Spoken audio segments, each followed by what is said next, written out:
Halo, salam sehat, salam sejahtera buat semua pemirsa dimanapun kalian berada. Kali ini tuh saya akan bicara khusus tentang pemekaran itu kejahatan yang tersistem yang dilakukan oleh uh, pemerintah pusat. Jadi, kenapa dia tersistem? Itu mari kita lihat baik-baik. Yang pertama itu, pemekaran itu atau syarat lahirnya undang-undang itu selalu itu harus ada partisipasi rakyat dan aspek lain itu juga sangat ketat sekali. Nah, misalnya soal aspirasi tentang pentingnya partisipasi rakyat itu ada di syarat-syarat pembentukan perundang-undangan. Tapi misalnya syarat-syarat ketat lainnya itu ada juga di Undang-Undang Otonomi Daerah. Oke, itu dua undang-undang yang sebenarnya itu sangat ketat, itu membatasi ketika mau dilakukan pemekaran itu sangat ketat, syarat-syarat yang harus kemudian dipastikan itu sudah terlaksana.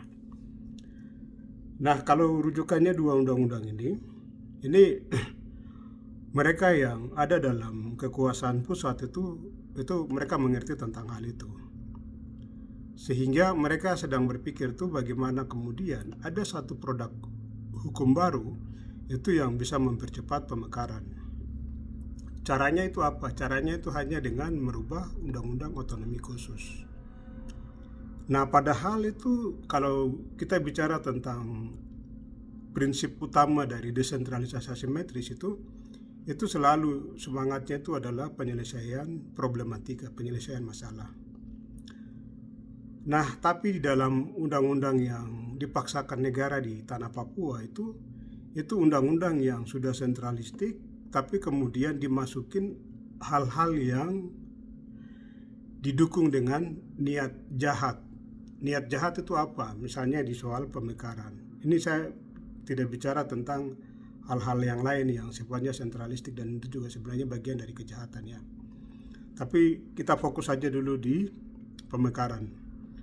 Nah, kenapa pemekaran itu kemudian dimasukkan di dalam pasal otonomi khusus itu tentu pasti ada mensrea, pasti ada niat di balik upaya untuk merubah undang-undang otonomi khusus sebagai alat legalitas yang justru bertentangan dengan prinsip dari desentralisasi metris, tapi juga dia sebenarnya ini bertentangan dengan semangat konstitusi dan undang-undang, syarat-syarat pembuatan undang-undang. Karena misalnya kalau di konstitusi itu kan bilang dengan tegas bahwa kedaulatan itu sebenarnya itu berada di tangan rakyat.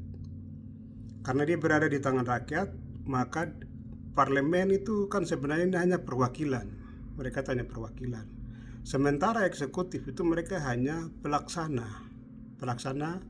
dari pemerintahan dengan semangat untuk membangun dan mensejahterakan serta melindungi masyarakat.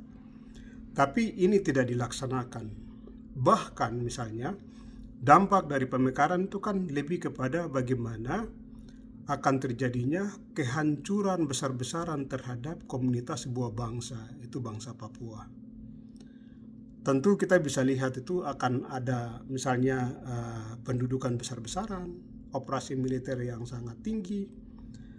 Yang berikut itu kerusakan lingkungan yang sangat besar. Yang berikut lagi itu masyarakat adat ini kan dia akan kehilangan tanah adat, dia juga akan kehilangan kebudayaan dan satuan kehidupan bangsa Papua. Nah, kalau sudah seperti begitu, tapi sengaja misalnya dibikin dan dipaksakan untuk dipaksakan supaya ada dasar hukum untuk menghancurkan bangsa Papua, ini kan berarti ada motif kejahatan di balik upaya untuk mendorong perubahan undang-undang otonomi khusus misalnya. Perubahan. Jadi ada kelompok orang misalnya di dalam kekuasaan itu yang punya motif itu sangat buruk kalau kita pakai ukuran seperti begitu. Padahal itu kalau bicara tentang desentralisasi metris itu semangatnya itu proteksi atau perlindungan, pemberdayaan, dan misalnya upaya untuk bagaimana memastikan bahwa setiap warga negara itu tidak boleh terluka, dibantai, dibunuh, atau misalnya demokrasi itu kemudian terbuka dan atau upaya untuk menghentikan pelanggaran HAM itu terjadi di tanah Papua atau di daerah di mana desentralisasi asimetris itu diberlakukan. Sayang sekali untuk di Papua itu tidak ada sama sekali karena tadi ada motif jahat. Motif jahat itu kan bisa terlihat dari misalnya itu dampak yang nanti akan terjadi. Tapi bahwa dengan perubahan undang-undang yang sebenarnya itu sentralistik saja, itu dia kejahatan terhadap konstitusi, tapi juga itu bertentangan terhadap konstitusi. Dia juga bertentangan dengan syarat-syarat pembuatan perundang-undangan. Tapi juga itu misalnya kalau undang-undang otonomi daerah itu misalnya ketat, mestinya itu undang-undang otonomi khusus jauh lebih ketat lagi. Itu tidak ada sama sekali. Nah, sekarang kita beda dia dalam aktor. Kalau di dalam konstitusi ini kan bilang bahwa undang-undang itu hanya bisa lahir itu atas usul pemerintah atau usul presiden, kemudian dibuat juga oleh Dewan Perwakilan Rakyat, atau bisa bersama-sama DPR dan pemerintah itu bersama-sama kemudian bisa mendorong supaya lahirnya sebuah produk undang-undang baru. Nah, sekarang kita lihat kira-kira kalau di pemerintah itu siapa? Pemerintah itu misalnya kita bisa lihat kalau itu Pak Jokowi, masa Pak Jokowi misalnya presiden, selaku presiden ini kan berkali-kali ke Papua, tapi masalah makin menjamur, malah misalnya mendorong undang-undang yang justru itu akan menghancurkan tatanan kehidupan bangsa Papua. Atau misalnya kalau kita lihat Menteri Dalam Negeri. Nah, Menteri Dalam Negeri ini kan pernah jadi Kapolda di Papua ya cukup lama. Mestinya Menteri Dalam Negeri ini tahu tentang masalah-masalah di Papua, tahu juga tentang kebiasaan hidup masyarakat adat di tanah Papua, tahu juga tentang misalnya satuan kehidupan, baik itu seperti yang tadi saya bilang, baik itu kebudayaan ataupun misalnya sosial kerakyatan dan segala macam kehidupan. Ini kan mestinya ini harus dipahami, apalagi misalnya filosofi orang Papua yang mestinya itu juga dimengerti oleh misalnya menteri. Tapi kenapa sampai dengan undang-undang ini justru bisa didorong, undang-undang yang akan merusak semua kehidupan bangsa Papua misalnya? Ada apa sebenarnya ini? Atau misalnya sekarang pemerintah pusat itu sibuk dengan upaya untuk penanaman tebu dan segala macam, yang justru itu terjadi penguasaan tanah masyarakat adat. Dan ini sebenarnya kan ancaman serius karena ini menghilangkan masyarakat asli setempat itu dari tanah adatnya. Jadi tindakan menghilangkan masyarakat adat sendiri saja itu sudah kejahatan. Nah, belum lagi misalnya itu kalau dipakai dalam semangat alat legalitas, ini kan berarti ini sudah tersistematis, terstruktur, dan kemudian ini juga akan memberikan dampak kepada kehidupan orang Papua di Papua Selatan atau bahkan di seluruh tanah Papua. Ini masalah kejahatan serius ini. Atau misalnya di DPR misalnya, ternyata itu kan ada partai-partai politik misalnya. Partai-partai politik, apakah mereka juga terlibat misalnya, atau misalnya mereka punya orang-orang yang ada di DPR? Kenapa sampai mereka kemudian itu tidak berpikir tentang, tidak, ini otonomi khusus sehingga prinsip desentralisasi asimetris itu yang kemudian harus diberlakukan misalnya. Tapi kenapa justru undang-undang yang dibikin ini undang-undang sentralistik yang memberikan dampak kehancuran besar-besaran terhadap orang Papua? Apalagi sekarang itu dampak dari pemekaran, orang Papua mulai berpikir tentang bagaimana mempertahankan hidup dan dirinya itu di wilayah masing-masing mereka. Mereka tidak berpikir tentang, wah ini ancaman bagi semua orang Papua, sehingga kita harus bersatu dan lawan. Hari ini juga misalnya katanya ekskavator dan segala macam yang banyak-banyak misalnya masuk ke selatan, ini kan hanya dalam rangka bagaimana itu juga akan berdampak kepada kehancuran wilayah adat dan tanah adat, dan itu juga akan terjadi pergeseran yang besar-besaran. Semua ini dalam semangat ini kan memberikan ancaman besar-besaran terhadap kehidupan orang Papua.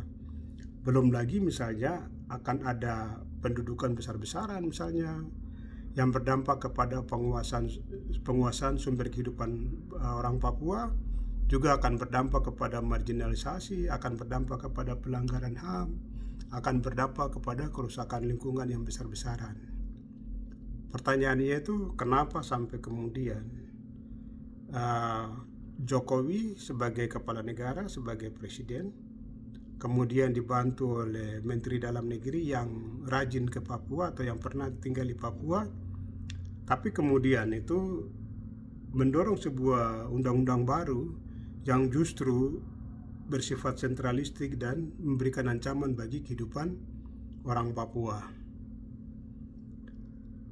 Mari kita sama-sama lihat bagian ini, karena ini ancaman serius.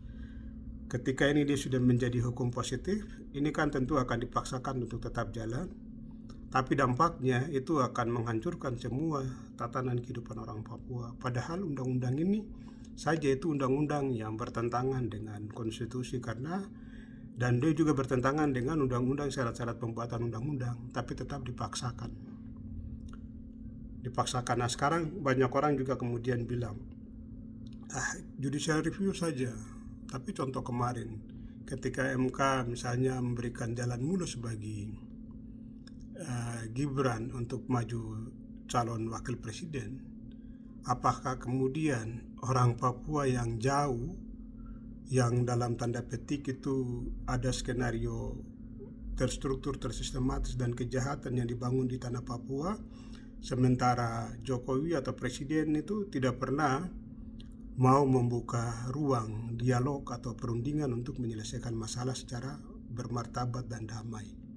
Apakah kemudian itu bisa dipercaya dan akan ada keadilan? Ini kan sebuah serba mustahil, karena kepentingan dan kekuasaan itu jauh lebih dominan. Nah, kalau di Jakarta saja sudah sampai dinamikanya itu sampai parah begitu, apalagi orang Papua yang secara entitas bangsa, kultur itu berbeda. Belum lagi misalnya Papua yang wilayahnya sebenarnya itu masih bermasalah dalam hukum, dalam perspektif hukum masih bermasalah. Tentu itu akan sangat susah, orang Papua juga akan sangat susah itu menemukan keadilan. Apalagi kalau itu di backup, justru itu dilakukan oleh pemerintah pusat terhadap upaya-upaya yang didorong selama ini, yang tersistematis, terstruktur dengan alat legalitas, dan tentu ini akan memberikan ancaman besar bagi kehidupan orang Papua.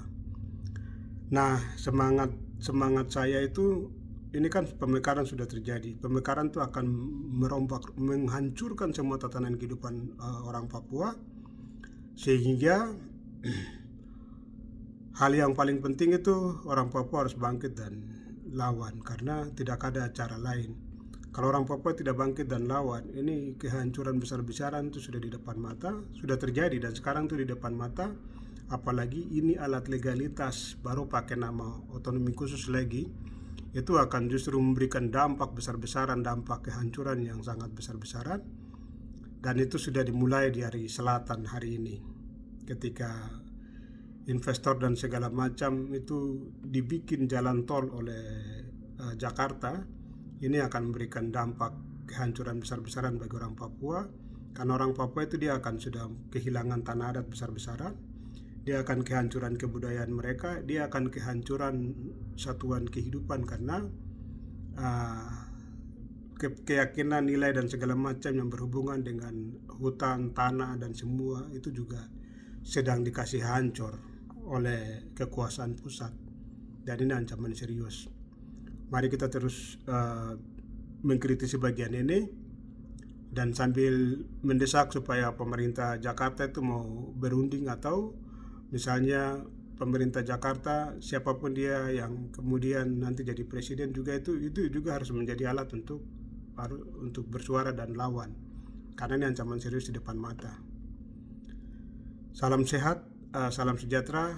Mari terus kita saling menguatkan dan saling memberikan pandangan-pandangan kritis supaya ini akan menjadi energi untuk kebangkitan kita untuk melawan kejahatan di tanah Papua.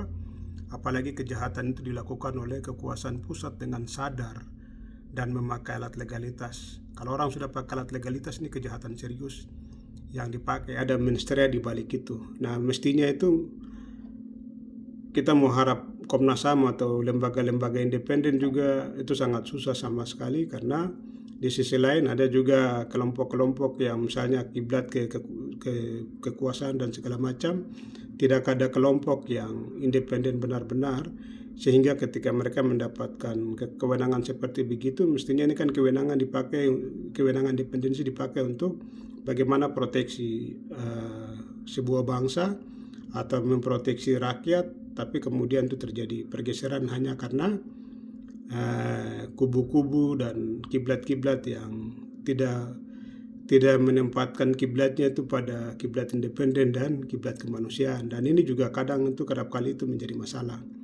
Tapi bukan berarti orang Papua tidak bisa tetap bersuara. Orang Papua harus tetap bersuara, harus tetap mengkritisi bagian ini, karena dengan kebangkitan rakyat, dengan kesadaran rakyat ini juga akan turut serta dalam bagaimana orang Papua itu bisa menjaga dirinya. Catatan penting itu jangan jual tanah. Orang Papua yang mau dimanfaatkan atau misalnya diteror-teror dan segala macam, sampaikan kalau kalian diteror seperti apa, siapa yang meneror, apakah ada kesatuan apa dan segala macam.